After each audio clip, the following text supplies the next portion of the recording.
Friends, ఇప్పుడే అందిన వార్త. రేషన్ కార్డ్ పైన ముఖ్య ప్రకటన, కొత్త రూల్స్ ఇవి రద్దు అంటూ లేటెస్ట్ అప్డేట్ అయితే రావడం జరిగిందండి. సో వివరాలు ఏంటంటే కూడా వీడియోలో తెలుస్తుంది. వీడియో నుంచి చివరి చూడండి, అర్థమవుతుంది. మొదటిసారి ఛానల్ వస్తే తప్పకుండా సబ్స్క్రైబ్ చేసుకొని చూస్తున్నారు కానీ లైక్ చేయడం మర్చిపోతున్నారు అనమాట. వెంటనే లైక్ చేయండి. ఇలాగైతే వెళ్ళిపోదామండి.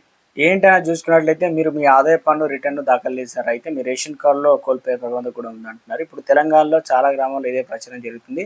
అసలు ఎందుకు జరుగుతుంది, అసలు ఏంటనే కారణాలు తెలుసుకుందాం. లోకల్ వాట్సాప్ గ్రూపులో దీనిపై చర్చ నడుస్తుంది. మహబూబ్నగర్ గ్రామాల్లో ఆందోళనకరమైన సందేశం ఎక్కువ వైరల్ అవుతుందన్నమాట. మీ ఆదాయ పన్ను రిటర్న్ ఐటీఆర్ వార్షిక ఆదాయం 6 లక్షలకు పైగా చూపిస్తే మీ రేషన్ కార్డు రద్దు కావచ్చు అనే ప్రచారం ఎక్కువ జరుగుతుందన్నమాట.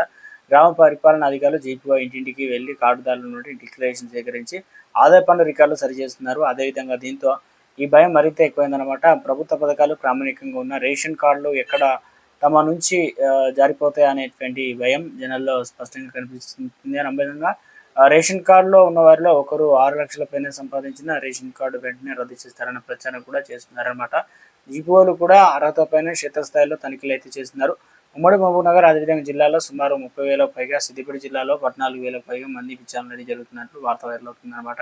చాలామంది రుణాలు పొందడానికి టీడీఎస్ అయితే రీఫండ్ కోసమే లేదా భవిష్యత్తులో ఇబ్బందులు రాకుండా ఆదాయ పన్ను రిటర్న్ దాఖలు చేశారంటూ ఇప్పుడు అవే ఫైలింగ్తో రేషన్ కార్డులు రద్దు అవుతుందనే భయం కూడా నెలకొందంటున్నారు. రేషన్ కార్డు కేవలం బియ్యం కోసం మాత్రమే కాదు, ఇందిరమ్మ ఇంటికి ఉచిత విద్యుత్, ఆరోగ్యశ్రీ పథకాలు కూడా వర్తిస్తాయి. కాబట్టి ఇప్పుడు విచారణ పేరుతో తమ కార్డులను ఎక్కడ కూడా తొలగిస్తారన్న భయం ఊరిలో చాలా మంది అయితే ఉందన్నమాట. అయితే తెలంగాణలో కొత్త రేషన్ కార్డులు జారీలో అవకతవకలు జరిగాయని గుర్తించిందన్నమాట ప్రభుత్వం. సో పౌర సరఫరాల శాఖ ద్వారా ఏరివేత ప్రక్రియ కూడా గతంలో చేపట్టింది. ఈ ప్రక్రియలో భాగంగా తనిఖీలు చేస్తున్నారని కూడా కొందరి వాదన.